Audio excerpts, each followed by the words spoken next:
125 అమ్మ నువ్వు గ్రేట్ అమ్మా. దేనికి? నువ్వు మాకు పొద్దున్న లేచి బ్రేక్ఫాస్ట్ ఇంకా లంచ్ ప్రిపేర్ చేస్తావు, స్కూల్ నుంచి వచ్చినాక స్నాక్స్ ఇస్తావు, ఇంకా హోంవర్క్ రాపిస్తావు. కానీ నాన్న అసలు మమ్మల్ని పట్టించుకోడు, ఇంకా మాత్రం ప్రేమ ఉండదు. అట్లా ఎందుకు అనుకుంటున్నావు నువ్వు? నీకు ఈ డ్రెస్ ఎవరు కొనిస్తున్నారు? నానా. బుక్ ఎవరు కొనిస్తున్నారు? నానా. నీకు కావాల్సిన ప్రతి వస్తువు కొనిచ్చేది ఎవరు? నానా. కదా, అట్లాంటప్పుడు నాన్న ప్రేమ లేదు అని ఎందుకు అనుకుంటున్నావు? అమ్మ ప్రేమ కనిపిస్తుంది, నాన్న ప్రేమ కనిపించదు. అర్థమవుతుందా?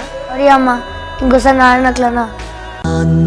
నువ్వు నా ప్రాణం మనిన సరిపోదట మాట, నాన్నకై ప్రాణం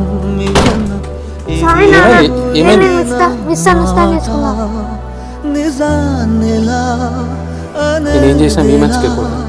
ఇవాళ నీ ఎదుట